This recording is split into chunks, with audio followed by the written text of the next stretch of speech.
We're on the road.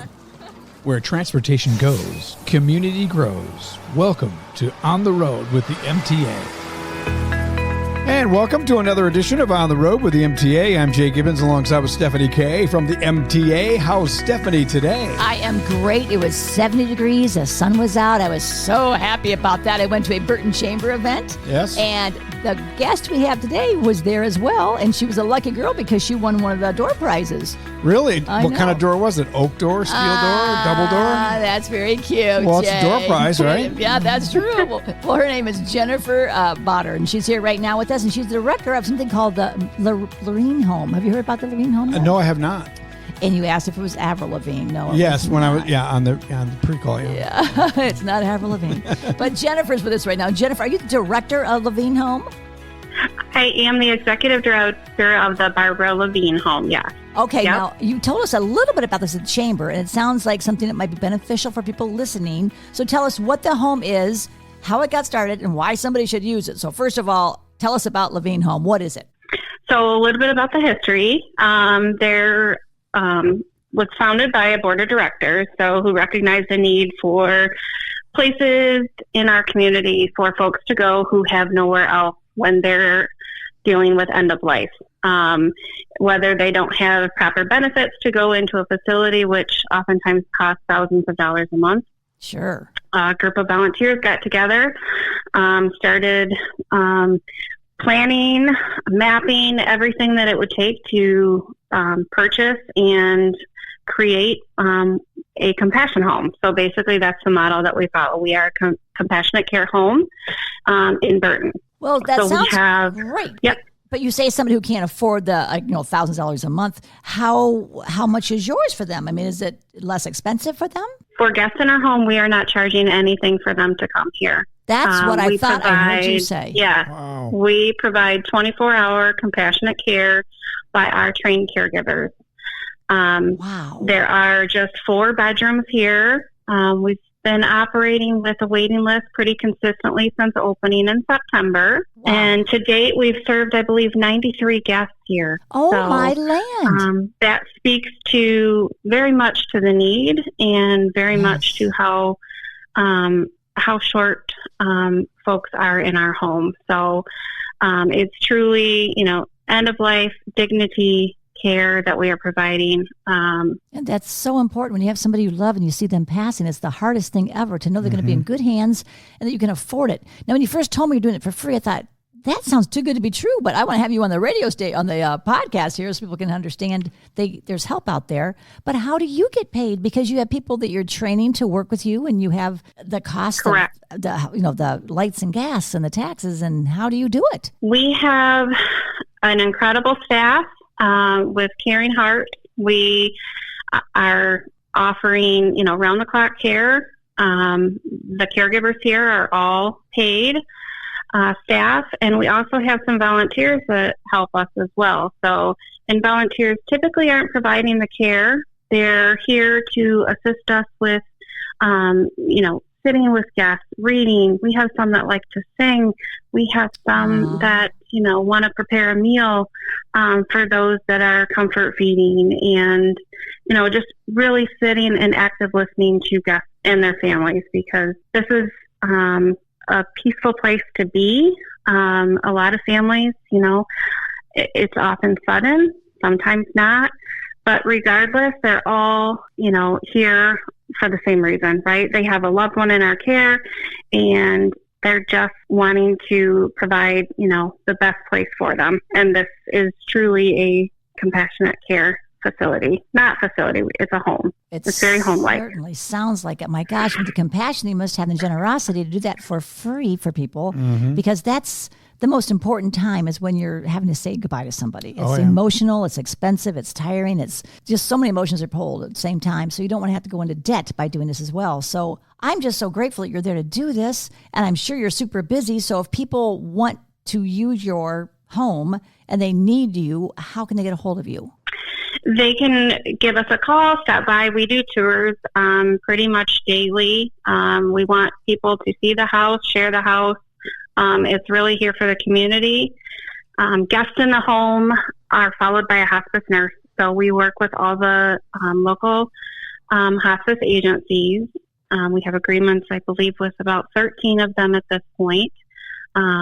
They provide guidance for each patient's care in the home.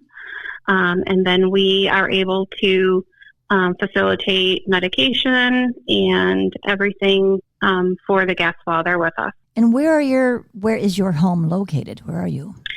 We are on Lapeer Road, just east of Center. So if you're familiar with Comfort Keepers, we are just a couple doors down from there.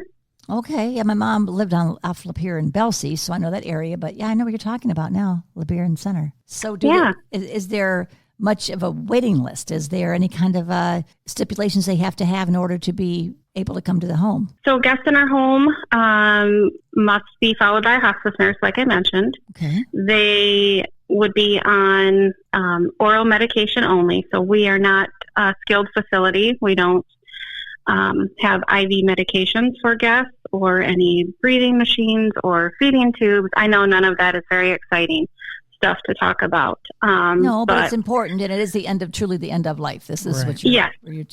So a lot of people have nobody else to take care of them or any place else to go. So this is wonderful that you provide this. Absolutely. And, we are working on growing our volunteer base.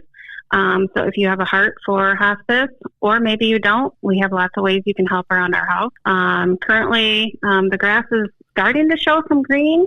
Would love to have a volunteer that might be interested in even cutting the grass or, some of those outdoor things that are of interest to someone. Like planting flowers. That'd be kind of fun for somebody to do. Like maybe a Girl Scout troop or something could plant some flowers. Of course. Yeah. We have Centerpoint Church behind us here who most likely in the next couple weeks they're working on getting a group together to do some cleanup outside for us. So that's nice. exciting. I know there's a lot of Boy Scout troops that need to have like extra volunteer hours, and that's in the Rotaries and Chambers. So what number can they call you to say, yes, we'd like to volunteer, or yes, we'd like to donate, or yes, we would like to, have someone that we love come to your facilities? What's the number they can get a hold of you? It is 810-214-2852. And is there a website, a Facebook page? How do they find you on the internet? There is both. There is a website, LaVigneHome.org, and our Facebook is also LaVigne Home as well. And do spell LaVigne for those that might be trying to write down. LaVigne. Well, I just think it's wonderful what you're doing. What made you want to do this? Because that takes a lot of time and energy and patience, so you must have a real passion for this. I was brought on as the director in late June, July, to help get us organized to be able to open. So prior to me, there was a board of directors that filed for our nonprofit status, and it took 6 years to get us to this point through fundraising, and COVID was in there in the middle, so that was a little delay for them, but just finding the right house. So there was, in the beginning, our nonprofit name is Hospice Homes of Genesee and Lapeer County. Well, the board knew there was a huge need and, designed the nonprofit around both communities in which we were looking to purchase a home. And it turns out Burton was the perfect place. So I love it. We're in the process of moving toward doing business as LaVigne Home to our actual nonprofit name as LaVigne Home. And Jay, did you know that Burton was the second largest city in all of Genesee County?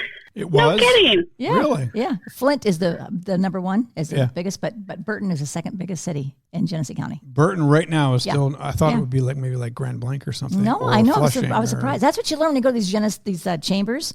And I love connecting people. You know what that is. Love having people have a happier life and connecting them, whether it's a relationship or a job or something. And while we were there, Jennifer said, hey, I could use some help with my IT, with my computers. And there was a young man there that said, hey, if you're a nonprofit, you get it for free. I will come over and do it for you for free. Did you connect with him, Jennifer? I sure did. Perfect. Yes. I think that's wonderful. Yeah. We're going to have him on the podcast, too, because if anybody else has a nonprofit and need help, he's going to be able to help them. Perfect. I like that. I know. I love connecting people. Aren't you so glad you joined the chamber now? Yes. I have met some incredible people and made some great connections, and it's such a relaxed group. It is. We're fun. Yeah. And we have good lunches. Fun. And we have good lunches. Right. $5? You can't eat anywhere for that. Food's the best. Yes, I'm going to be hosting the Swartz Creek Chamber, and MTA is doing that. And then we're going to have a little presentation next Tuesday. So you should come join us for that. And that's a free lunch for you. So I'll give you that information off the phone here. Okay. Wonderful. Good. Well, I'm going to let you get back to helping people in need over there, Jennifer. And is there anything? Oh, wait a minute. You're doing a fundraiser. I want to know about that. In May, you're doing something to help raise funds. What is that about? Very fun. So we're putting together a spring fashion show with Elixir, a boutique in Davison. So they have agreed to help us with, spring trends and have fun together at Agitated Grape. So we are looking for sponsorships for that, as well as individual ticket sales. And all of that information is on our Facebook as well as the website. Well, I must say, I love Agitated Grape. They always do a good job over there. Their Bloody Marys have like a great big piece of like pizza on top of it. It's like a meal. Yes. That sounds cool. But I love the owner over there. She's really very generous in the community as well. So yes. I do like that. And I'll have to send you our flyer because the Friends of Public Transportation, they're doing their golf outing. Sells out right away. And you can take a table out there and you can put some information out there. And if you don't golf, just at least be part of it and have some fun. So I'll make sure I send that to you and the information about Swartz Creek next Tuesday. And you can come join us for both. Well, thank you so much, Jennifer. Is there anything else you want to mention before we say goodbye to you and let you get back to work? No, I just appreciate the time and I look forward to seeing you soon. That sounds great. Well, thank you. I'll see you at the next chamber event for sure. Okay. All right. Sounds great. Good. Thank you so much. And thank you both. You bet. Okay, you bet. And now, Jay, if they want to be maybe a guest on our show, how can they do that? All they got to do is just send us an email, podcast@mtaflint.org. Oh, Corey. That's it. It's easy. That's right. I get my card everywhere I go to, so call me. I'll get you on as well. And thank you for listening. We do this every week. I'd like to bring you some great information. You've been listening to On the Road with the MTA. For more information on our services and community outreach, visit us online anytime at www.mtaflint.org. And be sure to follow us on Facebook, Twitter, and YouTube. The MTA, your community, your connection, your way.